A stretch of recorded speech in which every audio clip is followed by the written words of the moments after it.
श्री नितिन सिंह राठौड़ जी, कृपया समय का ध्यान सभी माननीय सदस्य रखें। माननीय सभापति महोदय,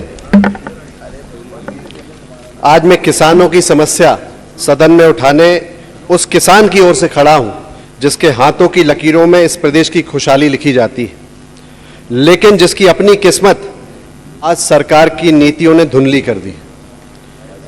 माननीय सभापति महोदय, चंद पंक्तियों से अपनी बात शुरू करना चाहूंगा कि महलों में बैठे लोग मौसम का हाल लिखते रहे, खेतों में किसान अपनी तकदीर आंसुओं से सींचते रहे, सत्ता कहती रही कि सब अच्छा है और गांव का किसान हर रोज दर्द पीता रहा। माननीय सभापति महोदय, सरकार कहती है कि किसान समृद्ध है। मैं पूछना चाहता हूं कि अगर किसान समृद्ध है तो खाद की लाइन में खड़ा कौन है? अगर किसान खुशहाल है तो एमएसपी के लिए भटक कौन रहा है? अगर सब कुछ ठीक है तो मुआवजे की आस में तहसीलों के चक्कर कौन काट रहा है? माननीय सभापति महोदय, सरकार के पास विज्ञापन तो है लेकिन किसान के पास जवाब नहीं है। जब प्रश्न लगाए जाते हैं, जब पत्र लिखे जाते हैं तो जवाब आता है कि खाद बीज पर्याप्त मात्रा में अवेलेबल है, लेकिन जब पर्याप्त मात्रा में अवेलेबल है तो ये समस्या किसान को लगातार क्यों होती है? बोवनी के समय पर किसान को खाद नहीं मिलता, किसान खेत छोड़े या खाद की लाइन में खड़ा रहे। आखिर सरकार बताए कि किसान खेती करे या व्यवस्था की नाकामी का बोझ उठाए। माननीय सभापति महोदय, मैं एमएसपी की अगर बात करूं, एमएसपी केवल घोषणा बनकर रह गई है। किसान की फसल का मूल्य बाजार तय कर रहा है, सरकार नहीं। लागत बढ़ती जा रही है लेकिन किसान की आमदनी घटती जा रही है।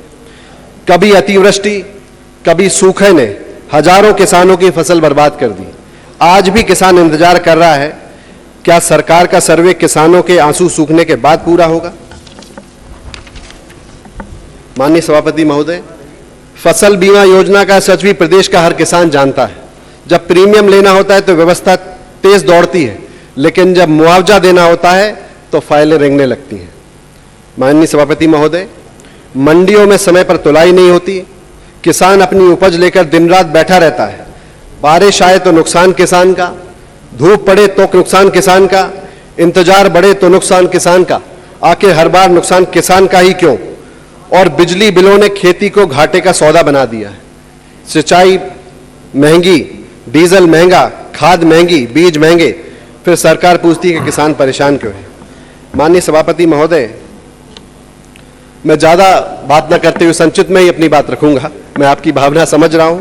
मैं सिर्फ यही चाहूंगा, मैं सरकार से मांग करता हूं कि किसानों को तत्काल पर्याप्त खाद उपलब्ध कराई जाए, सभी फसलों की एमएसपी पर प्रभावी खरीद सुनिश्चित की जाए, अतिवृष्टि और सूखा से प्रभावित किसानों को तत्काल और उचित मुआवजा दिया जाए, फसल बीमा का भुगतान समयबद्ध और पारदर्शी हो, मंडियों में समय पर तुलाई सुनिश्चित की जाए और किसानों को बिजली बिलों में राहत दी जाए, क्योंकि किसानों की आहों पर सत्ता के महल ज्यादा दिन नहीं टिकते।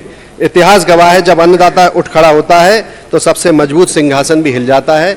माननीय सभापति महोदय, आपने मुझे बोलने का अवसर दिया, बहुत बहुत धन्यवाद। जय हिंद, जय किसान। बहुत बहुत धन्यवाद नितिन सिंह जी। और मेरा सभी माननीय सदस्यों से यही निवेदन है, जैसे नितिन जी ने बहुत ही संक्षिप्त में सारगर्भित वक्तव्य व्यक्त किया, वैसा ही सभी समय की मर्यादा रखें।